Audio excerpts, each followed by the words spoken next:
My name is Esther Miriam Jenkins. I am the founder of the School for Shamanic Arts, and I'm a teacher in my school. And you can contact me at esthershaman@earthlink.net or at my cell phone 626-224-8830.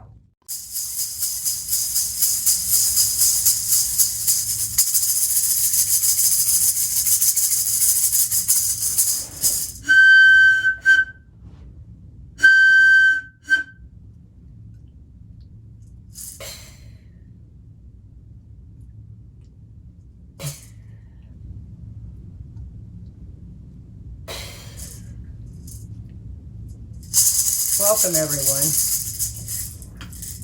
I'm here to share something I feel very, very important right now, and that is, it is a time of awakening.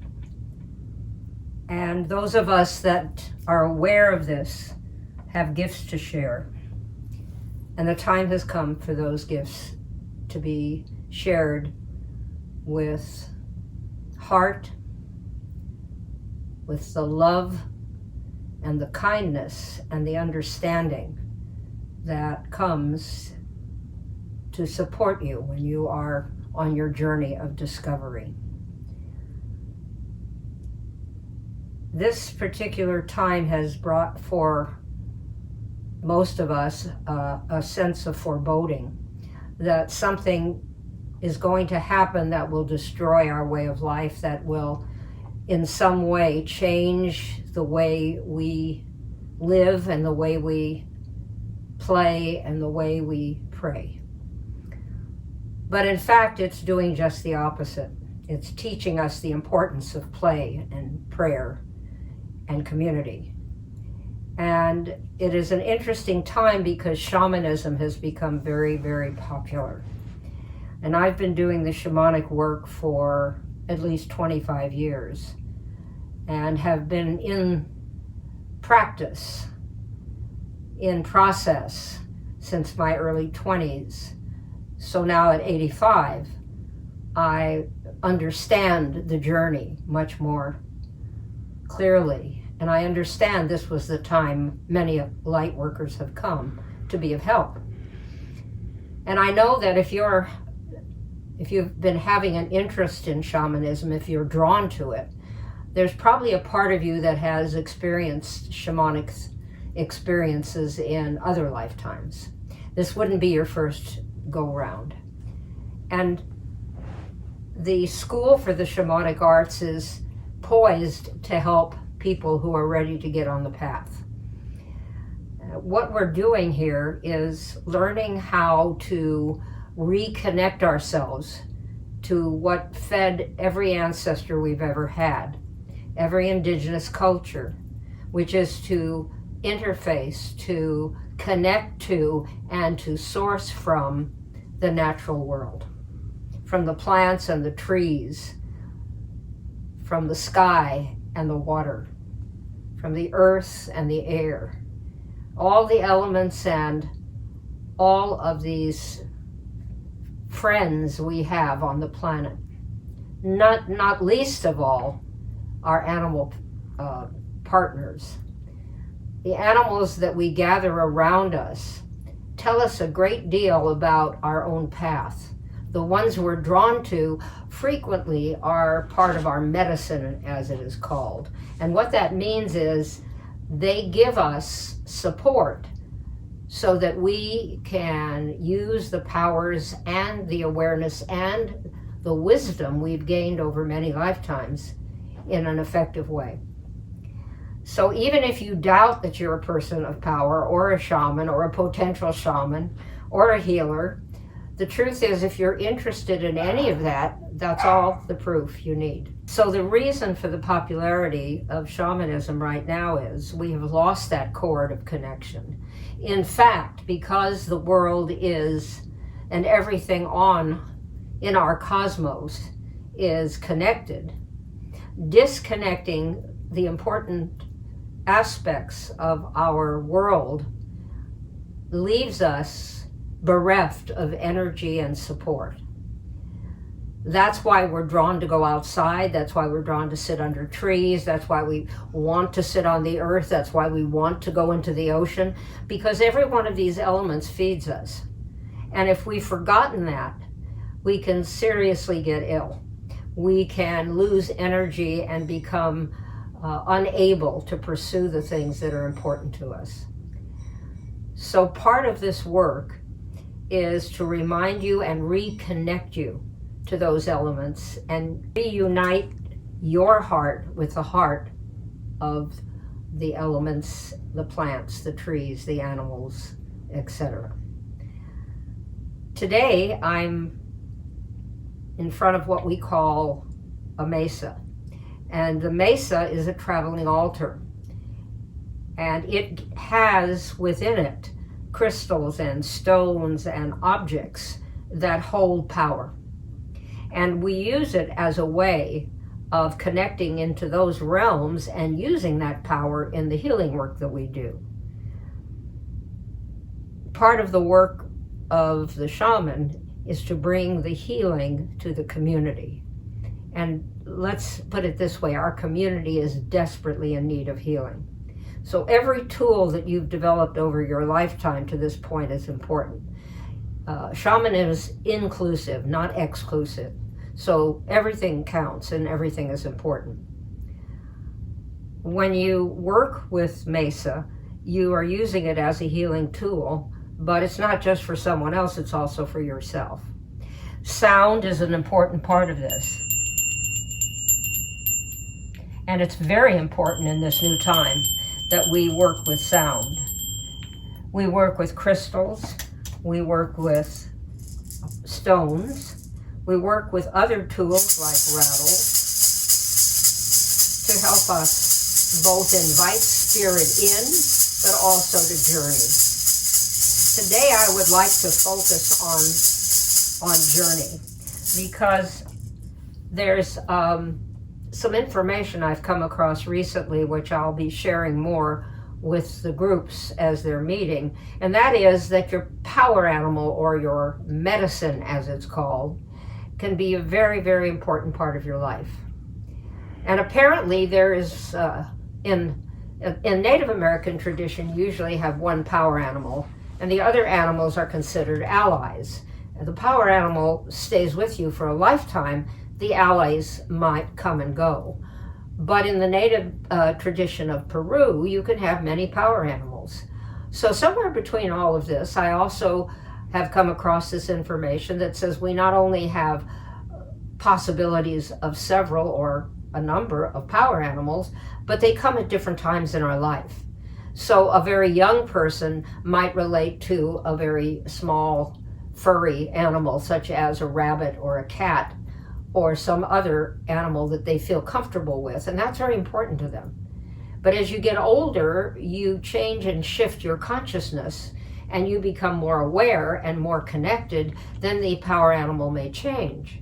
And so when you finally awaken the neocortex, the third level of the brain, you are ready to connect with a very powerful animal, and that usually happens in your late 20s. It might happen earlier. So I'd like to see, or have you see, how that would be for you. Thinking back over this idea that you have an animal spirit that walks with you and works with you, what animal do you feel connected to? What's the first thing that comes to your mind?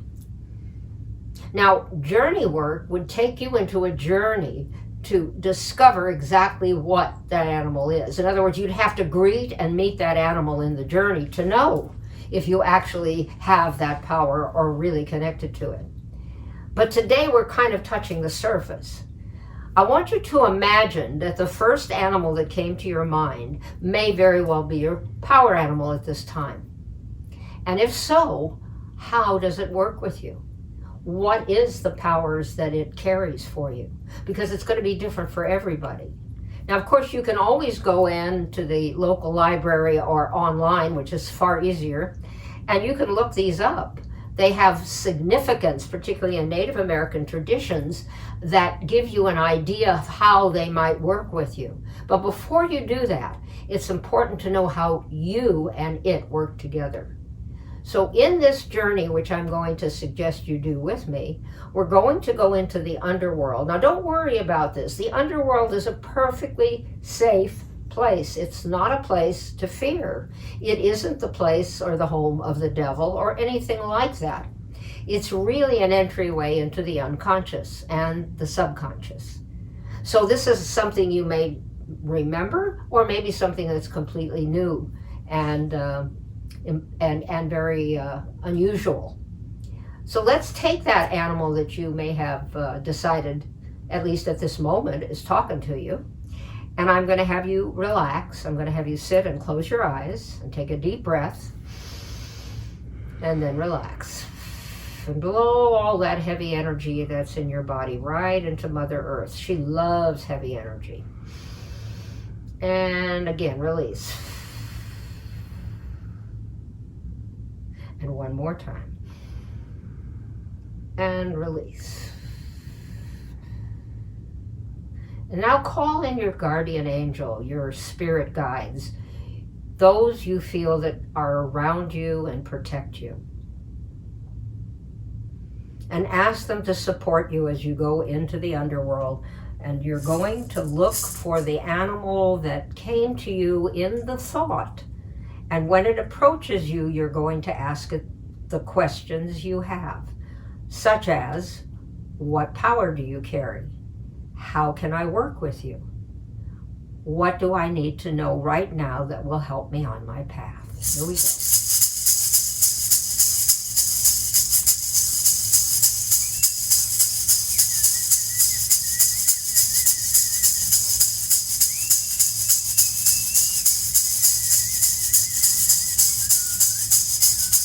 Now as you begin to journey, you're going to be walking on into an area that looks a little bit like a jungle. It's got lots and lots of trees, and it has brush and bushes, maybe flowering plants, and you can hear the sound of little animals rustling around. But you're perfectly safe. This is a very, very safe place. And now you're going to look for an opening into the underworld. And it might be a hollow tree trunk. It might just be a hole in the ground. It might be a dry well. And it might be a cave. But as you look around, where do you see an opening that goes down, basically? Down. And when you find it, begin to go down into the earth, through the tunnel that is provided for you, knowing that you are guarded and guided by your archangels and angels and guides. And now we're going all the way down, all the way down, all the way down. Soon you're going to see that it's a bit dark down here, but just ahead, you're beginning to see a glimmer of light. And you're moving towards the light. And there you see an opening, and that opening is taking you right into the underworld. And now you're walking on a path. And you might be in a desert scene, and you might be, again, in a garden. You may be near a water source, but right now you are walking along this path. And you're looking for the animal that came to you when I asked the first time. And the minute you see it or sense it, I want you to stop and address the animal spirit.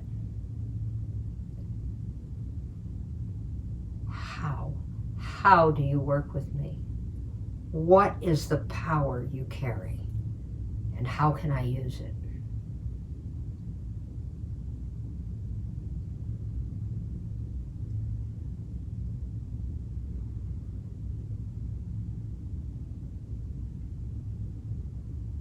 And what message do you have for me right now, where I am in my life, that will give me light and awareness and understanding?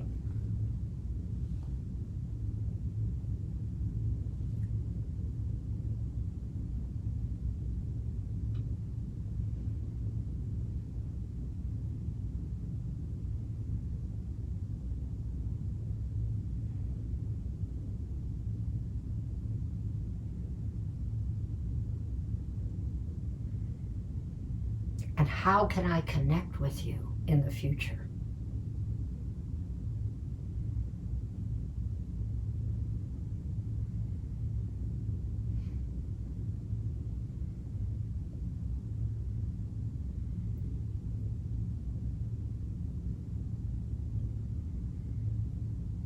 And now we're going to begin the journey back. We're going back to the doorway, the portal from the underworld to the tunnel that will take us back to the middle world.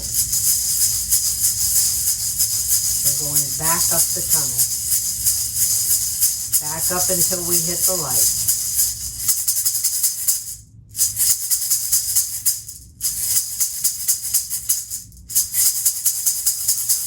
And when we are finally back in the garden or the jungle, we are walking back, and now we are coming back into our body, back into our conscious self, back into the middle world. And when you're ready, you can open your eyes. Now that is called shamanic journeying. Now this was a very fast journey, but it will go deep, and it's very profound. And I'm not hoping, but I'm confirming that something that occurred in this journey will be important to you. If this is of interest to you, if you think you might be on a shamanic path and it's something you want to bring into your life, the schoolfortheshamaниcarts.com is the website for my school. So I'm Esther Miriam Jenkins, and I have been on this path for over 60 years because I'm 85. And even at 85, my work is far from done and my health is good. And that's the way we want it to be. That's how we all should be moving forward. It doesn't matter if you have an infirmity. It doesn't mean there's anything wrong with you, with your value or your worth. It's just a challenge that will teach you and will help you grow. But doing the work you need to do to use that energy wisely is very important. If you're interested, we're starting a program that's, say, 3 times. It works 3 Saturdays in a row in September and the first week of October. And you can join that and get a lot of information that will be both helpful for yourself and to help others. It's more than an introduction. We go quite deep, and I teach you about many of the tools we use in shamanism. And we do a number of practices as well. So if you're interested, you can contact me at schoolfortheshamaниcarts.com through the website. You can contact me at my email address, which will be printed on this, esthershaman at earthlink.net. And my cell phone is 626-224-8830. I look forward to those of you who are interested. We'll chat and we'll get a little more information and get to know one another. And I'm assuming that this will be helpful for all of you, this little blog that we're doing today. That's my great wish. Thank you for joining us. Look forward to connecting with you in the future.